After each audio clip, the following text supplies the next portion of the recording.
You probably think you're making the decisions in your life, but look closely at your own mind for a second. Did you actually choose your last thought, or did it just appear? We operate under a constant baseline assumption.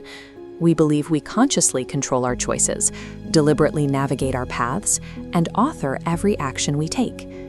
Think about the mundane moments of your day. It feels natural to claim ownership over them.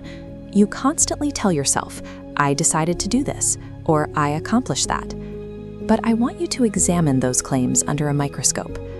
When you trace an action back to its absolute origin, is that narrative actually true? It turns out, the absolute certainty of our waking life, the feeling that we are the supreme commanders of our physical movements, might be built entirely on a highly convincing illusion.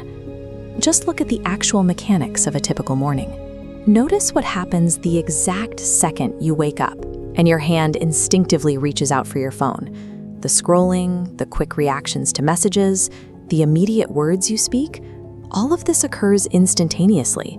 There is zero deliberate decision-making taking place in those moments. This automatic state of living behaves like physical momentum. It is a wheel that continues to spin rapidly, long after the initial push has stopped. If the vast majority of our reactions and daily behaviors are executing themselves automatically, we have to ask, who or what is actually steering the ship? Try to catch yourself in the act today. Look for that tiny, almost imperceptible gap between a daily action happening and your mind's realization that it happened.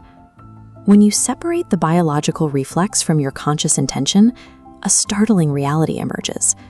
We are often just passengers, sitting in the front seat, firmly believing we are the drivers.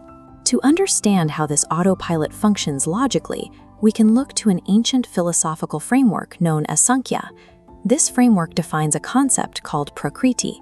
Prakriti is the mechanical system of nature. It encompasses all the moving parts of human existence. And this doesn't stop at bodily reflexes. Your internal thoughts, desires, and anxieties belong entirely to this reactionary machine. Your daily habits, your past conditioning, and your snap judgments are all just self-sustaining code running quietly in the background of this machinery.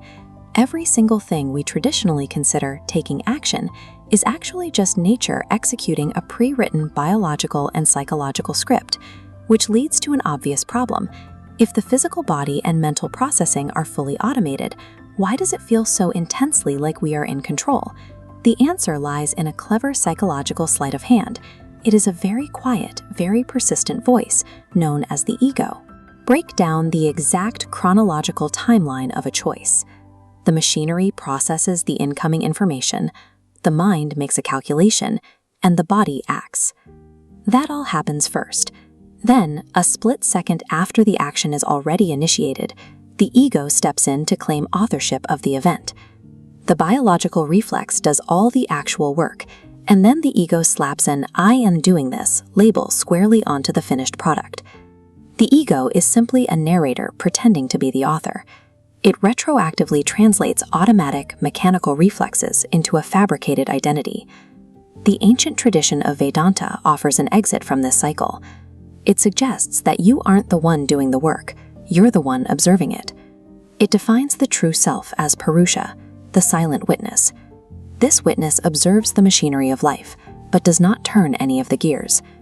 When we mistake ourselves for the machinery, we start to feel personally responsible for everything that happens inside it. We feel the friction of every error and the sting of every failure because we've convinced ourselves we were the sole cause.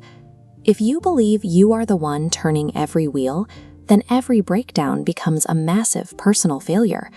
The anxiety of a deadline or the weight of regret comes from a doer micromanaging a system that runs on its own. But when you recognize that the action was just the machine reacting to its conditioning, the you at the center is no longer the target of that failure. You aren't fixing a broken self, you're just watching a process unfold. This shifts the experience of your day.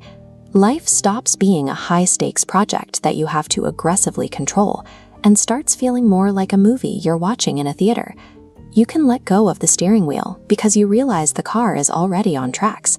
The body still knows how to breathe, and the mind still knows how to solve a problem, whether or not you claim the credit. So take a step back. Mentally strip away the machinery. Remove your casting thoughts, set aside your ingrained habits, and detach from automatic actions. When the illusion of the doer is completely removed and all the noise of the machine fades away, who exactly remains?